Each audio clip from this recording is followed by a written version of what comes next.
किरोड़ी लाल मीणा है वो कैबिनेट मंत्री भी हैं। उन्होंने एक बार जी, फिर से सब इंस्पेक्टर भर्ती 202 को रद्द करने की आवाज़ को बुलंद कर दिया है। उन्होंने कहा है कि जिस एसओजी को भर्ती की जाँच की गई थी, उस एसओजी के ने पेपर रद्द करने को कह दिया है। आखिर पेपर को रद्द करने की डिमांड क्यों की गई है और उस पर वो 202 को जो रद्द करने की आवाज़ क्यों उठा रहे हैं, किरोड़ी लाल मीणा? ये क्या मामला है? रोमा जी, मैं आपको एक बात बताऊँ क्या है जो किरोड़ी लाल मीणा हो या भारतीय जनता पार्टी हो या भारतीय जनता पार्टी की शासन हो, जहाँ-जहाँ पर शासन है, वहाँ पर आपने देखा होगा चाहे वो किसी भी तरह की कोई भी भर्ती प्रक्रिया हो, वो कहीं न कहीं सरल ढंग से नहीं होती है और मैं ये कहूँ आपसे चाहे किसी तरह से कोई एग्ज़ाम हो रहा हो, चाहे भर्ती प्रक्रिया हो, इसमें लगातार घोटालेबाज़ी लगातार चल रही है, चाहे वो उत्तर प्रदेश हो, बिहार हो, राजस्थान हो, हमने मध्य प्रदेश हो, कई जगह ऐसा देखा है। ऐसे में कहीं न कहीं जो भारतीय जनता पार्टी की शासन है, इसको कहीं न कहीं अपना एक गिरेबान में झाँक कर के कहीं न कहीं इन लोगों को एक बच्चों के लिए सोचना पड़ेगा, युवाओं के लिए सोचना पड़ेगा, रोज़गार के लिए सोचना पड़ेगा, जिस तरह की महँगाई चल रही है, उस पर सोचना पड़ेगा। किरोड़ी लाल मीणा ने तो अभी ये बयान भी दिया है और भाजपा सरकार वहाँ पर क्या कर रही है, ये भी आपकी जानकारी में होगा कि जिस तरह से राजस्थान में जो जिले बनाए गए थे कांग्रेस सरकार थी उस समय तत्कालीन मुख्यमंत्री अशोक गहलोत के द्वारा, उन जिलों को हटा कर के कम जिले किए जा रहे हैं, ये है आपकी जानकारी में होगा जी? जो जिले हैं, वहाँ जिले पर कम जिले किए बनाए जा गए रहे हैं। हाँ, जिले कम किए जा रहे हैं, है जानकारी आपकी में? आपकी जानकारी में है ये?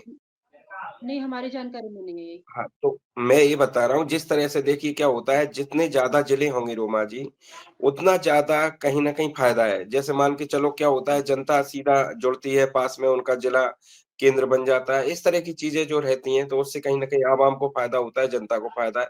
जितना ज़्यादा विकास तरक्की हो इसके लिए कहीं न कहीं नेताओं को काम करना चाहिए, सरकारों को भी काम करना चाहिए। अभी मध्य प्रदेश में भी हमारा संघ ओबीसी जन कल्याण संघ है।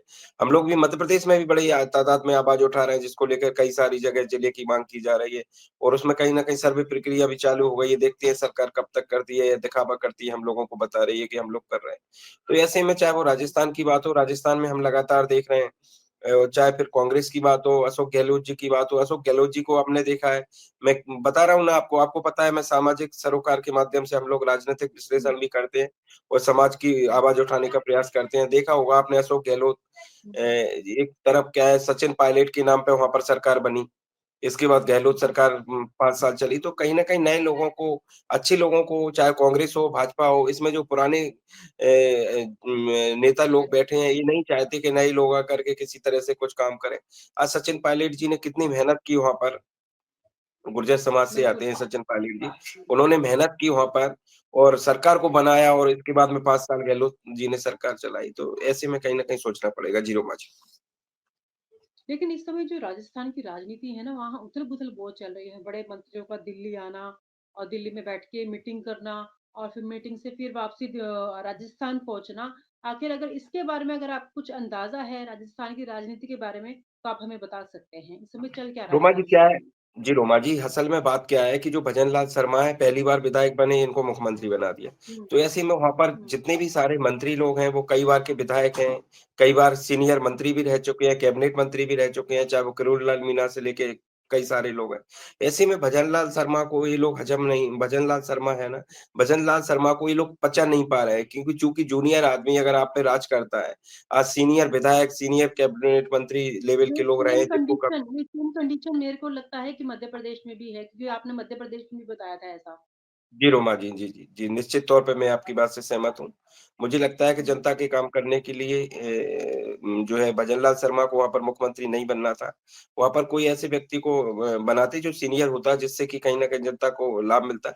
रोमा जी चूँकि क्या होता है जब सीनियर होता है तो उसको काफ़ी सारा अनुभव होता है, कई बार मंत्रालय सँभाल लिए होते हैं, तो मुख्यमंत्री बन जाते हैं। लेकिन चूँकि क्या होता है जो गुजरात लॉबी है ना गुजरात लॉबी है, तो गुजरात लॉबी कहीं न कहीं सीधी तानाशाही चल रही है। पूरा देश में जगह-जगह जो मुख्यमंत्री बना रही है, वो बिल्कुल। ऐसे लोगों को ही बना रही है, जिससे कि कहीं न कहीं वो सीधा-सीधा 7 दिन में 7 दिन में हाज़िरी देने के लिए हर स्टेट के मुख्यमंत्री को अमित शाह को हाज़िरी देने के लिए जाना पड़ता है।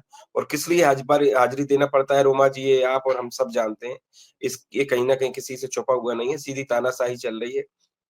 आज मैंने बताया ना आपको चाहे राजस्थान के हों, चाहे मध्य प्रदेश देश के कहीं भी केंद्रीय मंत्री हों जो भाजपा की जो केंद्र सरकार में, ये लोग कहीं न कहीं एक अपने विभाग के एक मामूली छोटे से अधिकारी का ट्रांसफर नहीं कर सकते। मैं आपके चैनल पे 1-2 बार भी इस बात को बता चुका हूँ।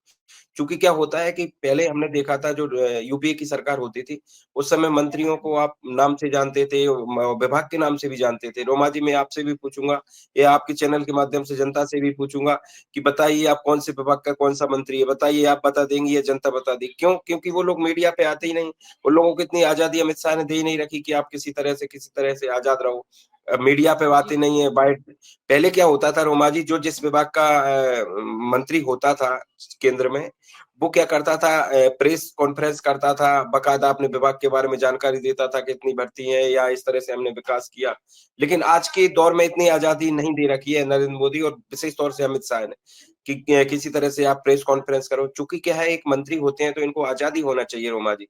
एक संपूर्ण बिल्कुल। आज़ादी होना चाहिए कि आप अपने विभाग में काम किस तरह से, लेकिन आज अगर मैं क्या बोल रहा हूँ आपसे, अगर किसी भी विभाग का छोटे से अधिकारी का ट्रांसफर होना है तो पीएमओ से होगा, अमित शाह के द्वारा होगा, अमित शाह उसको करते हैं। तो ऐसे में कहीं न कहीं आज़ादी को छीना जा रहा है, स्वतंत्रता को छीना जा रहा है। देखिए रोमा जी, धीरे-धीरे क्या होगा, जब इस तरह से अगर तानाशाही होगी तो बगावत होगी। मैं तो ये कहूँगा कि इनके लोग ही देखना एक दिन इन लोगों से बगावत करेंगे। क्या होता है, जब तानाशाही की हद होती है ना रोमा जी, तो एक दिन बहुत बड़ा जो है विस्फोट होता है और इस विस्फोट को सँभालना अमित शाह, नरेंद्र मोदी को मुश्किल हो जाएगा। जी रोमा जी। जी, बिल्कुल, जब जनता जागरूक होती है तभी देश का सुधार हो पाता है और जनता नहीं, समझदार जनता है, ज तब रोमा समझती है जी, और समझने लगी है। रोमा जी, जनता जागरूक के साथ-साथ जिस तरह से बाबा अम्बेडकर जी का अपमान हो, जिस तरह से कई सारे मंत्री हैं, कई सारे सांसद हैं, इनकी सरकार में घुटन महसूस करते हैं रोमा जी।